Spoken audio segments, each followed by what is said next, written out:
கடந்த 74 ஆண்டு கால தமிழக தேர்தல் வரலாற்றில் இதுவரை இல்லாத சாதனையாக 85% அளவுக்கு வாக்குப்பதிவு நடந்துள்ளது. இந்த வாக்கு சதவீத உயர்வுக்கு பின்னால் இருக்கக்கூடிய அரசியல் ரீதியான காரணங்கள் என்னென்ன? ஒன்று, திமுக அரசுக்கு எதிரான அதிருப்தி அலை. இரண்டாவது, விஜயின் அரசியல் வருகை. இந்த வாக்கு சதவீத உயர்வு என்பது எந்த விதத்திலும் திமுகவுக்கு சாதகமானது அல்ல. குறிப்பிடத்தக்க அளவுல வாக்குகளை பெறுவார், ஆனால் தொகுதிகளை பெறுவாரா அப்படிங்கறதுல எனக்கு சந்தேகம் இருக்கு. ஆன்டி இன்கம்பன்சி இருந்தால் அதற்காக வாக்குப்பதிவு அதிகரித்தாக வேண்டும் என்கிற அவசியம் கிடையாது. இருக்கிற வாக்குகள் இடம் மாறினாலே போதும். கோலஹலாஸ் டிவி யூடியூப் சேனல், இது வாய்மையின் எக்காலம். வணக்கம் நண்பர்களே. தமிழக சட்டப்பேரவைக்கு நேற்று வியாழக்கிழமை ஏப்ரல் 23ஆம் தேதி நடைபெற்ற தேர்தலில் 85% வாக்குகள் பதிவாகி உள்ளன.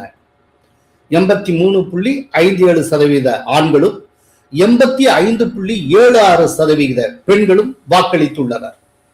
தமிழகத்தில் மேற்கொள்ளப்பட்ட வாக்காளர் பட்டியல் சிறப்பு தீவிர திருத்தப்பணிக்கு, அதாவது SIRக்கு பிறகு நடைபெற்ற முதல் தேர்தல் இது என்பது குறிப்பிடத்தக்கது. கடந்த 74 ஆண்டு கால தமிழக தேர்தல் வரலாற்றில் இதுவரை இல்லாத சாதனையாக 85% அளவுக்கு வாக்குப்பதிவு நடந்துள்ளது.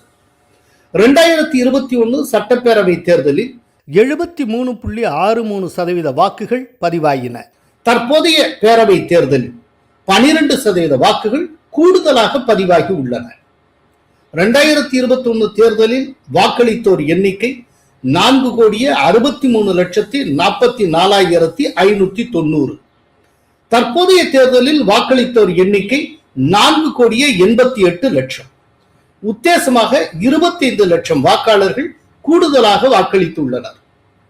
பீகாரில் SIRக்கு பிறகு நடந்த தேர்தலில் அந்த மாநில தேர்தல் வரலாற்றிலேயே அதிகபட்ச அளவுக்கு வாக்குகள் பதிவாகின. அதுவே தற்போது தமிழகத்திலும் நடந்துள்ளது. தமிழகத்தில் நேற்று காலை 7 மணிக்கு வாக்குப்பதிவு தொடங்கியதும் மக்கள் பேரார்வத்துடன் வந்து வாக்களித்தனர். பெரும்பாலான இடங்களில் வாக்குப்பதிவு சுமூகமாக நடைபெற்றது. 2 மணி நேர இடைவெளியில் வாக்குப்பதிவு சதவீதத்தை தேர்தல் ஆணையம் வெளியிட்டு வந்தது. அதன்படி காலை 9 மணி அளவில் 17.69% இருந்த வாக்குப்பதிவு 11 மணிக்கு 37.56% அதிகரித்தது. மக்கள் வெயிலையும் பொருட்படுத்தாமல் தொடர்ந்து வாக்குச்சாவடிகளுக்கு குடும்பத்துடன் வந்து வரிசையில் நின்று வாக்களித்தனர். இதனால் பிற்பகல் 1 மணி அளவில் 56.8% இருந்த வாக்குப்பதிவு பிற்பகல் 3 மணிக்கு 70%, மாலை 5 மணிக்கு 82.24% அதிகரித்தது.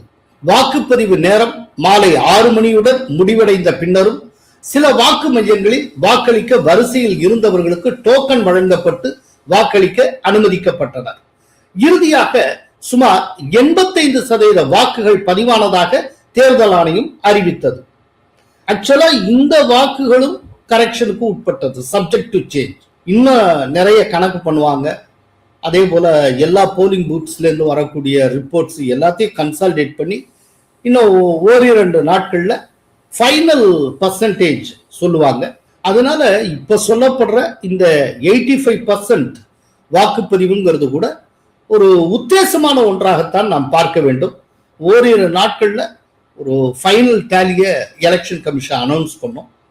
அது அநேகமா 85%க்கு மேலேயே இருக்கும். அநேகமா 86 இல்லாட்டி 87% வரைக்கும் போகலாம் அப்படின்னு நான் நினைக்கிறேன்.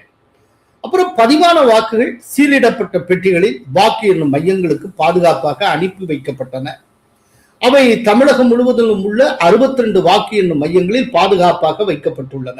மே 4ஆம் தேதி வாக்குகள் எண்ணப்பட்டு முடிவு அறிவிக்கப்பட உள்ளன. எதிர்கட்சி தலைவரும் அதிமுக பொதுச் செயலாளரும் தமிழக NDAவின் முதல்வர் வேட்பாளருமான எடப்பாடி பழனிசாமி போட்டியிடும் எடப்பாடி தொகுதியில் 92 விழுக்காடு வாக்குகளும், ஸ்டாலின் போட்டியிடக்கூடிய கொளத்தூர் தொகுதியில் 86 விழுக்காடு வாக்குகளும், தவேக தலைவர் விஜய் போட்டியிடும் பெரம்பூர் தொகுதியில் 90% வாக்குகளும் பதிவாகின. அதிகபட்ச வாக்குகள் பதிவான முதல் 5 மாவட்டங்கள் எவை என்பதை பார்ப்போம். கரூர் 93.6%, சேலம் 90.7%, நாமக்கல் 90.2%, தருமபுரி 90.1%, ஈரோடு 90.1%. இதுல ஒரு சிமிலாரிட்டி என்னன்னா, இவை எல்லாமே மேற்கு மண்டல மாவட்டங்கள், மோரார்லஸ் கொங்கு மண்டலம் அப்படின்னு சொல்லலாம். இந்த கரூரை கொங்கு மண்டலத்துல இருக்கக்கூடிய மாவட்டம்னு சொல்ற அரசியல் நிபுணர்களும் உண்டு. அத காவிரி டெல்டா மண்டலத்துல சேர்க்கிறவங்களும் உண்டு. அது ஒவ்வொருத்தருக்கும் ஒவ்வொரு விதமான பார்வை. இப்ப நாம கூட கருத்து கணிப்பு கொடுத்தப்போ கரூரை காவிரி டெல்டா மண்டலத்துல வச்சு பார்த்தோம். ஆனா பல பேர் அந்த கொங்கு மண்டலத்திலே வைப்பாங்க. ஏன்னா கவுண்டர்கள் அதிகம் அப்படிங்கிற அடிப்படையில, இந்த டெமோகிராபி அடிப்படையில அதை கொங்கு மண்டலம்னு சொல்றதும் உண்டு. சரி, அதே போல குறைந்தபட்ச வாக்குகள் பதிவான 5 மாவட்டங்கள் எவை எவை அது பார்த்தோம்னா, நீலகிரி 78.9%, திருநெல்வேலி 77.9%, ராமநாதபுரம் 77.03%, சிவகங்கை 76.6%, கன்னியாகுமரி 75.6%. இவற்றில் நீலகிரி தவிர மற்ற அனைத்தும் தென் தமிழகத்தை சேர்ந்த மாவட்டங்கள் என்பது குறிப்பிடத்தக்கது. வாக்குப்பதிவு அதிகரிப்புக்கு என்ன காரணம்? First reason SIR. தமிழகத்துல எஸ்ஐஆர் பணியின் போது 97.37 லட்சம் வாக்காளர்கள் நீக்கப்பட்டனர். இவர்களில் 66.4 லட்சம் பேர் இடம்பெயர்ந்தவர்கள், 26.9 லட்சம் பேர் உயிரிழந்தவர்கள், 3.98 லட்சம் பேர் இரட்டை பதிவை கொண்டிருந்தவர்கள் என்று தேர்தல் ஆணையம் அறிவித்தது. அதற்கு பிறகு முதல் தலைமுறை வாக்காளர்கள் 14 லட்சம் பேர் உள்பட 27 லட்சம் பேர் இறுதி வாக்காளர் பட்டியலில் சேர்க்கப்பட்டனர். இதனால் எஸ்சிஆர் படிக்கு முன்பு 6.29 கோடி இருந்த தமிழக வாக்காளர்களின் எண்ணிக்கை எஸ்ஐஆருக்கு பிறகு 5,73,43,291 குறைந்தது. அதாவது 56 லட்சம் வாக்காளர்களின் பெயர்கள் நீக்கப்பட்டன. அவர்கள் எல்லாம் தகுதியற்ற வாக்காளர்கள் என்று பொருள். எனவே தகுதி வாய்ந்த வாக்காளர்கள் மட்டுமே பட்டியலில் இடம்பெற்றதும், முதல் தலைமுறை வாக்காளர்கள் வாக்களிக்க பேரார்வம் காட்டியதும் 74 ஆண்டு கால வரலாற்றில் இல்லாத அளவுக்கு வாக்குப்பதிவு அதிகரித்ததற்கு காரணமாக அமைந்தது. அப்படியெனில் வாக்குப்பதிவு அதிகரிப்புக்கு பின்னால் எந்த அரசியல் முக்கியத்துவமும் இல்லையா? அப்படி சொல்லிட முடியாது. பொலிட்டிக்கல் சிக்னிபிகன்ஸும் இருக்கு. ஆனா டு வாட் எக்ஸ்டென்ட் அப்படிங்கறத பார்க்கணும். அதாவது இந்த அளவுக்கு வாக்கு சதவீத உயர்வு ஹிஸ்டாரிக்கலா ஒரு வரலாற்று சாதனை லெவலுக்கு போனதுக்கு அடிப்படை காரணம், கோர் ரீசன் எஸ்ஐஆர். தகுதியற்ற அத்தனை பேருடைய பெயர்களும் வாக்காளர் பட்டியலில் இருந்து நீக்கப்பட்டு விட்டார். செத்தவங்க பேரே இன்னைக்கு வாக்காளர் பட்டியல கிடையாது. சோ வாக்காளர் பட்டியல ஒருத்தர் பேர் இடம்பெற்று இருந்ததுன்னா அவர் எலிஜிபிள் ஓட்டர்னு அர்த்தம். அவங்க மட்டும்தான் இருந்தாங்க. சோ அது ரொம்ப முக்கியமான ஒரு ரீசன். அதே நேரத்துல பொலிட்டிக்கல் சிக்னிபிகன்ஸும் இருக்கு. இப்போ கடந்த தேர்தலை விட 12% வாக்குகள் இந்த தேர்தலில் கூடுதலாக பதிவாகி உள்ளன அப்படின்னு நம்ம பார்க்கிறோம். அப்படின்னா இந்த 12% வாக்குப்பதிவு உயர்வுல எத்தனை சதவீதம் வரைக்கும் எஸ்ஐஆர் கான்ட்ரிபியூட் பண்ணிருக்கு, எவ்வளவு சதவீதத்துக்கு மேல பொலிட்டிக்கல் சிக்னிபிகன்ஸ் இருக்கு அப்படின்னு பிரிச்சு பார்க்கணும். என்ன பொறுத்தவரை கிட்டத்தட்ட 56 லட்சம் தகுதியற்ற வாக்காளர்கள் நீக்கப்பட்டு உள்ளனர். சோ கடந்த தேர்தலில் இருந்த வாக்காளர்கள் எண்ணிக்கையோட கம்பேர் பண்றப்போ ஒரு 56 லட்சம் பேர் குறையுது. இந்த மாதிரியான ஒரு சிச்சுவேஷன்ல கடந்த 2021 தேர்தலில் எத்தனை பேர் வாக்களித்தார்களோ அதே எண்ணிக்கையில இந்த தேர்தலில் வாக்களித்திருந்தாலும் வாக்கு சதவீதம் கூடத்தான் செய்யும். முதல்ல அதை புரிஞ்சுக்கணும். அப்படிங்கிறப்போ எஸ்சிஆர் மூலமா ஒரு 6-7% வரைக்கும் கூடியிருக்கும். போன தேர்தலில் எவ்வளவு பர்சன்டேஜ் போலாச்சு? 73%. சோ 80% வரையிலுமான வாக்குப்பதிவு உயர்வுக்கு காரணம் எஸ்ஐஆர் அப்படின்னு புரிந்து கொள்ளலாம். இந்த 80% மேல எத்தனை சதவிகிதம் வாக்குப்பதிவு உயர்கிறதோ அதுக்கு பாலிடிக்ஸ் காரணமா இருக்கலாம், அதுக்கு ஒரு பொலிட்டிக்கல் சிக்னிபிகன்ஸ் இருக்கலாம். அப்படித்தான் பார்க்கணும். இப்ப நமக்கு கிடைத்திருக்கக்கூடிய உத்தேச தரவுகள், அதுவும் தேர்தல் ஆணையம் கொடுத்ததுதான். அதன்படி பார்த்தால் 85%. சோ 80க்கு மேல பார்த்தா 5%. சோ இந்த டாப்ல இருக்க இந்த 5%க்கு ஒரு பொலிட்டிக்கல் சிக்னிபிகன்ஸ் இருக்கு அப்படின்னு நான் புரிஞ்சுக்கிறேன். டோட்டல் 12%க்குமே ஒரு பொலிட்டிக்கல் சிக்னிபிகன்ஸ் இருக்குன்னு நான் சொல்ல மாட்டேன். ஏன்னா எஸ்ஐஆர் எங்கெல்லாம் நடக்குதோ அந்த மாநிலம் அத்தனையிலுமே வாக்குப்பதிவு கூடத்தான் இருக்கு. பீகார்ல நடந்தது, பீகார்ல சுதந்திரம் பெற்றது இப்ப வரைக்கும் நடந்த தேர்தலில் பீகார்ல ஹையஸ்ட் அதுதான். இப்ப அதேதான் இப்போ தமிழ்நாட்டிலையும் நடந்திருக்கு. எஸ்ஐஆர் நடந்ததுக்கு அப்புறம் பாத்தீங்கன்னா சுதந்திரத்துக்கு பிந்தைய தமிழகத்துல இதுதான் ஹையஸ்ட். சோ அப்படின்னா கோர் ரீசன் எஸ்ஐஆர் கன்ஃபார்ம் ஆயிடுது. அதனால இப்ப வந்திருக்கிற இந்த 85%ல 80% வரைக்குமான உயர்வுக்கு எஸ்ஐஆர் காரணமாக இருக்கும். 80 to 85% வரைக்குமான இந்த 5% உயர்வுக்கு ஒரு அரசியல் முக்கியத்துவம் இருக்கும் அப்படின்னு நான் சொல்றேன். இந்த வாக்கு சதவீத உயர்வுக்கு பின்னால் இருக்கக்கூடிய அரசியல் ரீதியான காரணங்கள் என்னென்ன? ஒன்று, திமுக அரசுக்கு எதிரான அதிருப்தி அலை. இரண்டாவது, விஜயின் அரசியல் வருகை. இந்த ரெண்டும் காரணம். சோ விஜயனுடைய அரசியல் வருகையினால நிறைய யங்ஸ்டர்ஸ் ஆர்வத்தோட ஓட்டு போடுறதுக்கு வந்திருக்காங்க. பல்வேறு வாக்குச்சாவடிகள்ல அதை பார்த்திருக்காங்க. பொதுவா யங்ஸ்டர்ஸ் 20 வயசு 22 வயசு அந்த மாதிரி யங்ஸ்டர்ஸ் வாக்களிக்கிறதுல பெரிய ஆர்வம் காட்ட மாட்டாங்க. இந்த தடவை வாக்கு செலுத்தணுங்கிறதுல ரொம்ப தீவிர கவனம் செலுத்தி இருக்கிறார். அதற்கு காரணம் விஜய் என்று சொன்னால் அது தவறு கிடையாது. அது உண்மையா இருக்கிறதுக்கு நிறைய வாய்ப்புகள் உண்டு. அதனால வாக்கு சதவீதம் கூடியிருக்கு. அதே போல ஒரு ஆன்டி டிஎம்கே வேவ் ஒண்ணு இருக்கு. அதான் நம்ம கருத்து கணிப்புல கண்டுபிடிச்சிருக்கோம். நிறைய இருக்கு. குறிப்பா கிராமப்புற பகுதிகள்லாம் சும்மா பெரிய அளவுல அந்த வேவ் இருக்கு. இப்ப பாத்தீங்கன்னா கொங்கு மண்டலத்தை சேர்ந்த 5 மாவட்டங்கள் தான் உச்சபட்சமா இருக்கு வாக்குப்பதிவு. கொங்கு மண்டலத்தில் இருக்கக்கூடிய இந்த மாவட்டங்கள் மட்டுமல்ல, பொதுவாகவே வட மாவட்டங்கள் எல்லாவற்றிலுமே ரொம்ப பிரமாதமா போலிங் நடந்திருக்கு. நாம தொடர்ந்து இந்த மண்டலத்தையும் இதில் இருக்கக்கூடிய மாவட்டங்களை அலசி ஆராய்ந்திருக்கிறோம், கள ஆய்வு செய்திருக்கிறோம், குவாலிட்டேட்டிவ் ரிசர்ச் பண்ணி அதோட முடிவுகளை வித் விஷுவல் எவிடன்ஸோட ப்ரொடியூஸ் பண்ணியிருக்கோம். அப்போ நாங்க சொல்லியிருந்த ஒரு முக்கியமான விஷயம், இந்த வட மாவட்டங்களையும் சரி கொங்கு மண்டலத்தில் இருக்கக்கூடிய மாவட்டங்களையும் சரி ஆன்டி இன்கம்ஸ் ரொம்ப ஹெவியா இருக்கு. திமுக அரசுக்கு எதிரான உணர்வு ரொம்ப ரொம்ப அதிகமாக இருக்கிறது. இந்த பகுதிகளில் இருக்கக்கூடிய அத்தனை விவசாயிகளும் திமுகவுக்கு எதிராக கருத்து தெரிவிக்கிறார்கள், பெண்கள் உட்பட எல்லோருமே. அதனால ஆன்டி இன்கம்ஸ் ஹெவியா இருக்குன்னு சொல்லியிருந்தோம். கரெக்டா இங்க பாத்தீங்கன்னா ரொம்ப ஒரு பிரமாதமான போலிங் நடந்திருக்கு. ஆக்சுவலா பொதுவா இந்த வட மாவட்டங்கள்ல எப்போதுமே நல்லாவே பர்சன்டேஜ் ஆஃப் போலிங் இருக்கும். இந்த தடவை இன்னும் சிறப்பா இருக்கு. அதுக்கு காரணம் எஸ்ஐஆராவும் இருக்கலாம். அதே நேரத்துல ஆன்டி இன்கம்பன்சி ஒரு உந்து சக்தியாக இருந்திருக்கலாம். என்ன பொறுத்தளவுல ஆரம்பத்துல இருந்தே ஒரு விஷயத்த நான் உறுதியா இருக்கேன், ஆன்டி இன்கம்பன்சி ஒண்ணு இருந்தால் போலிங் பர்சன்டேஜ் அதிகரிச்சாகணும் அப்படிங்கிறது கட்டாயம் கிடையாது. ஒரே லெவல் ஆஃப் போலிங் பர்சன்டேஜ் இருந்தாலும் சரி, இல்லாட்டி முந்தைய தேர்தலை காட்டிலும் போலிங் பர்சன்டேஜ் குறைவாக இருந்தாலும் கூட ஆன்டி இன்கம்பன்சி வெளிப்படலாம். இப்ப 2016 காட்டில 2021 போலிங் பர்சன்டேஜ் குறைவு, ஆனால் ஆன்டி இன்கம்பன்சி வெளிப்பட்டது, டிஎம்கே ஆட்சிக்கு வந்தது. ஆனால் இந்த தடவை நான் சொல்ல வர்றது என்னன்னா, இந்த தடவை கொங்கு நார்த்லாம் போலிங் பர்சன்டேஜ் அதிகமா இருக்கிற காரணத்தினால ரொம்ப ரொம்ப சிறப்பான முறையில ஏடிஎம்கே ஜெயிப்பதற்கு வாய்ப்பு உண்டு, ஒரு ஸ்வீப் நடக்கிறதுக்கு வாய்ப்பு இருக்கு அப்படின்னு நான் நினைக்கிறேன். இதே போல தென் மாவட்டங்கள்ல ஒரு குறைவா இருக்கு. அதுக்கு ஒரு 3 காரணங்கள் நான் நினைக்கிறேன். ஒன்னு, தென் மாவட்டங்கள்ல தான் காங்கிரஸ் பிரசன்ஸ் இன்றைக்கும் வலுவாக இருக்கக்கூடிய மாவட்டங்கள். காங்கிரசுக்கும் டிஎம்கேக்கு இடையிலான உறவு அவ்வளவு சீராக இல்லை, அதனால போலிங் பர்சன்டேஜ் குறைஞ்சிருக்கலாம்.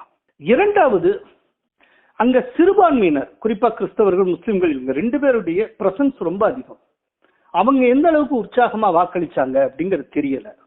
இப்ப நாமே பார்த்தோம், திருச்செந்தூர்ல அனிதா ராதாகிருஷ்ணன் வாக்கு சேகரிக்க போறப்போ இஸ்லாமிய பெண்கள் அவருக்கு எதிராக குரல் கொடுத்தாங்க, சுத்தி நின்று கேள்வி கேட்டாங்க, இதெல்லாம் பாக்குறோம்.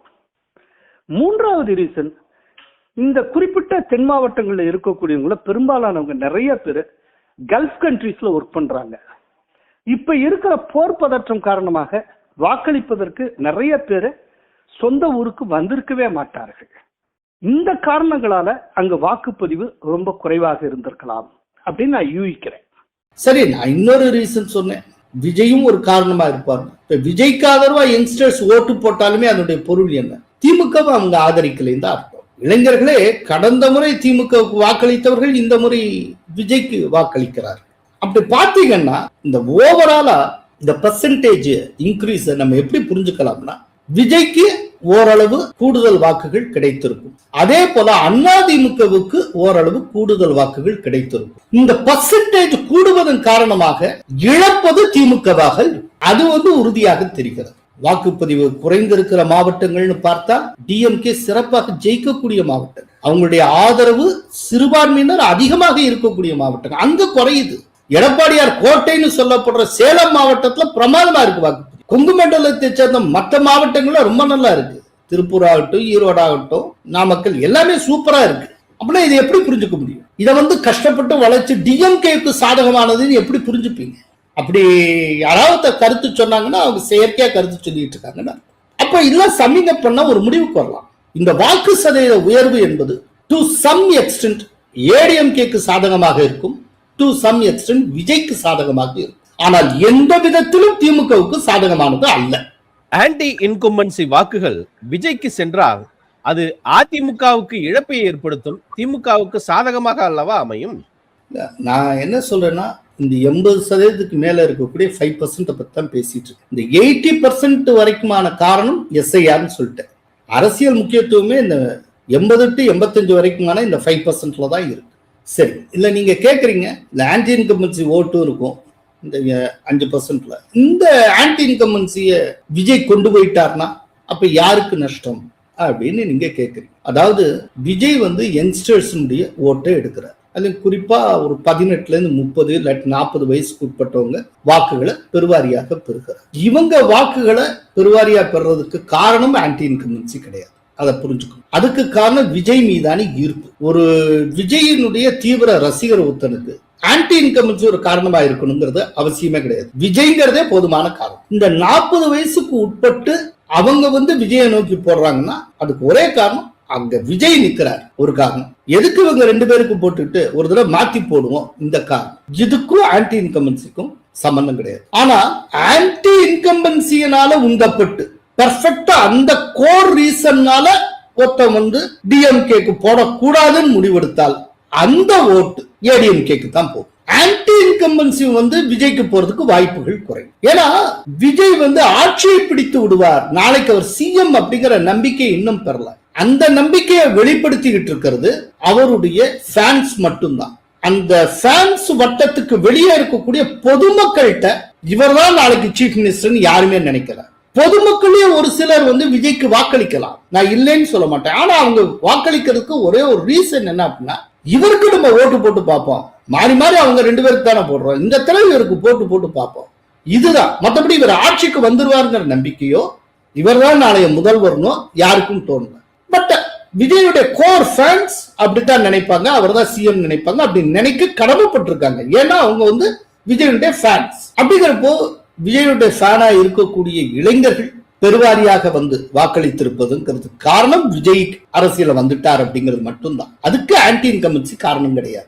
ஆன்டி இன்கம்பன்சி காரணத்தினால ஓட்ட மாத்தி போட்டால் 90% அது ஏடிஎம்கேக்கு தான் போகும், விஜய்க்கு போறதுக்கு வாய்ப்புகள் குறையும். ஒருவேளை விஜய் வந்து கொஞ்சம் அதிக செல்வாக்கோட இருக்கக்கூடிய கோர் அர்பன் ஏரியால இருக்கக்கூடிய ஆன்டி இன்கம்பன்சி ஓட்ஸ் வேணா விஜயை நோக்கி திரும்பலாமே ஒழிய இன் ஜெனரல் விஜயை நோக்கி ஆன்டி இன்கம்பன்சி ஓட்ஸ் போறதுக்கான வாய்ப்புகள் குறையும். அந்த வகையில் பார்த்தால் சென்னையில் அதிகரித்திருக்கும் வாக்குப்பதிவு என்பது விஜய்க்கு சாதகமாக சென்றிருக்கும் என்று கணிக்கலாம் இல்லையா? விஜய்க்கு சாதகம்னு இதை பார்க்காதீங்க, டிஎம்கேக்கு பாதகம்னு பாருங்க. ஒரு விஷயத்தை எந்த கோணத்துல பார்க்கணுமோ கரெக்டா ஆப்போசிட் கோணத்துல இருந்து ஒரு கேள்வி நீங்க எழுப்பிட்டு இருக்கீங்க. இது டிஎம்கேக்கு பாதிப்பை உருவாக்கும். இந்த பாதிப்பு எந்த விதத்துல வேணாலும் நேரலாம். சென்னையில 16 தொகுதிங்க. சென்னை வந்து பாரம்பரியமா டிஎம்கே கோட்டைன்னு கருதப்படக்கூடிய தொகுதிங்க. இதுல வந்து விஜய் ஒரு கணிசமான வாக்குகள் பெறுவார் அப்படிங்கிறது டிஎம்கே உணர்ந்து இருந்தது. அதனால்தான் திமுகவினுடைய வரலாற்றிலேயே முதன்முறையாக சென்னைக்குன்னு தனியா ஒரு மேனிபெஸ்டோ வெளியிட்டாங்க. இதுக்கு முன்னால எப்போவாது எந்த தேர்தலையாவது டிஎம்கே தலைமை அந்த மாதிரி வெளியிட்டு இருக்குமா? அப்படின்னா என்ன அர்த்தம்?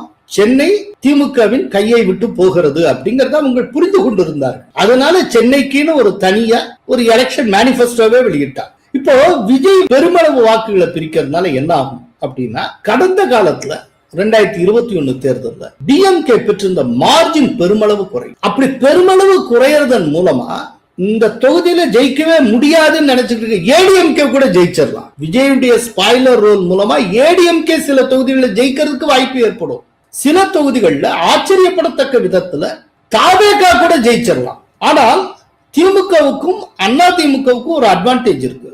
இந்த 2 பேருக்கும் கேடர் பேஸ்னு ஒண்ணு இருக்கு. ஒரு உதாரணம் சொல்றதுன்னா, இப்போ டிஎம்கேக்கு ஒரு 25% வரைக்கும் கேடர் பேஸ் இருக்குன்னு வச்சுக்கோம். ஏடிஎம்கேக்கு ஒரு 15-18% வரைக்கும் கேடர் பேஸ் இருக்கு அப்படின்னா, இப்போ இந்த கேடர் பேஸ்ங்கிறது எப்போதும் மாறாது, எந்த எலெக்ஷன்லயும் மாறாது. அந்த கட்சி தொட்டு அந்த கட்சிக்கு தான் கரெக்டா வாக்களிப்பாங்க, அந்த கேடர்ஸ் போட்டே வருவாங்க.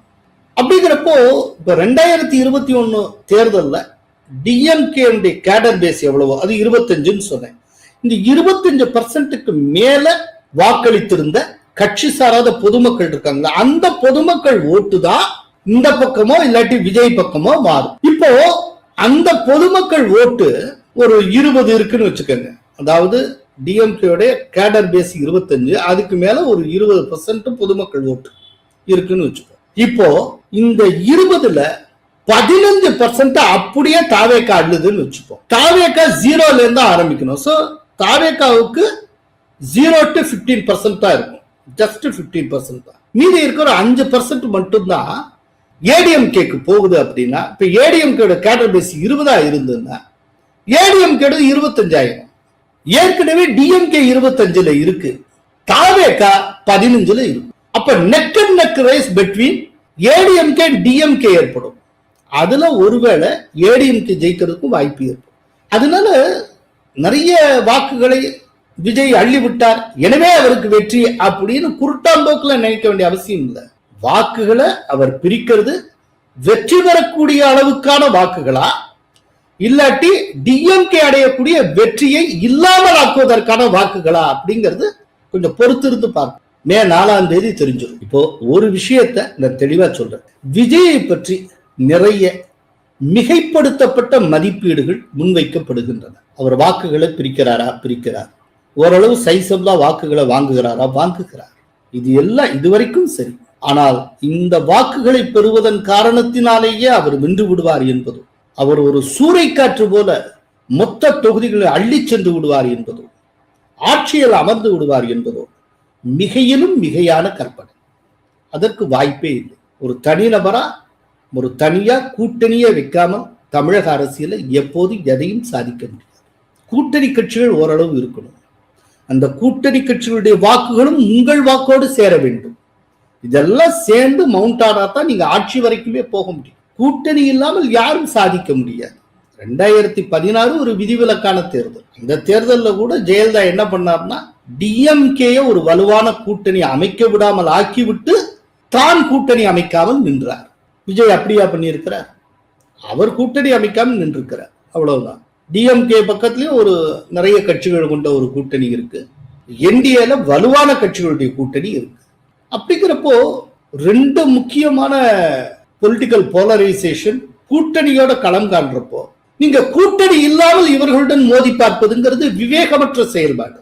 நாம என்ன ஆயுதம் எடுக்கணுங்கிறது எப்போது எதிரி தானே தீர்மானிக்கிறார். எதிரிகள் 2 பேரும் வலுவான கூட்டணியோட இருக்கிறப்போ அதை காட்டிலும் வலுவான கூட்டணியை விஜய் அமைத்திருக்க வேண்டும். கூட்டணியே இல்லாமல் இவங்களோட மோதி பார்க்கிறேன்னா, ஒத்த AK-47 ஒத்த பீரங்கியோட நிக்கிறப்போ நான் ஒரு கம்பை வச்சுக்கிட்டு நான் இப்படியே சுத்துறேன்னா, ஒரு வெளிப்பார்வைக்கு ஒரு தொலைதூர பார்வைக்கு அவர் வேக வேகமா அப்படி கம்பு சுத்துறது கவர்ச்சியா இருக்கும். அப்பா என்ன பிரமாதமா அப்படி கம்பு சுத்துறான்னு புகழ்ந்துட்டு இருப்போம். அங்கிருந்து AK-47 ஒரு புல்லட் போதும், காலியாய் எல்லாம். இதுதான் விஷயம். அதனால விஜய் இந்த தடவை செஞ்சிருக்க மிகப்பெரிய தவறு கூட்டணி அமைக்காமல் போட்டியிட்டது. அது தேர்தல் முடிவுகள் வருகிற போது அவர் உணர்வார். இப்பத்தானே அவருக்கு எல்லாம் ஆரம்பம். இன்னும் அவருக்கு நிறைய வயசு இருக்கு.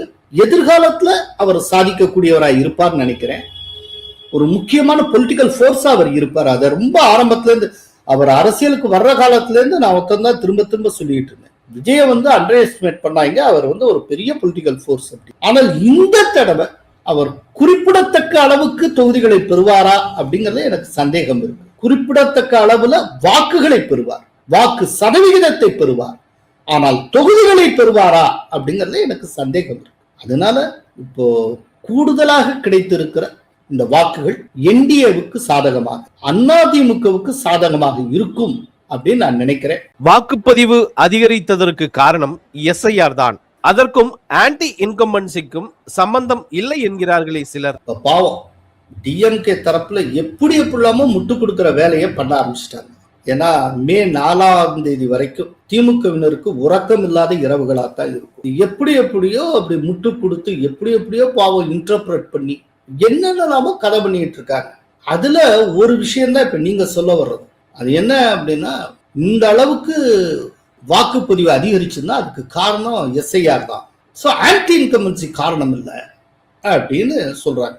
இப்படி சொல்றதுடைய அடிப்படை எந்த அடிப்படையில் இருந்து இவர்கள் இவ்வாறு சொல்லுகிறார்? அதாவது ஒரு பேசிக் நோஷன் என்ன அப்படின்னா, ஆன்டி இன்கம்பன்சி இருந்தால் வாக்கு சதவீதம் அதிகரிக்கும் அப்படின்னு ஒரு புரிதல் இருக்கு. இந்த புரிதல்ல இருந்துதான் இந்த விதமான கருத்துகள் உருவாகின்றன. தயவுசெய்து நன்றாக புரிந்து கொள்ளுங்கள்.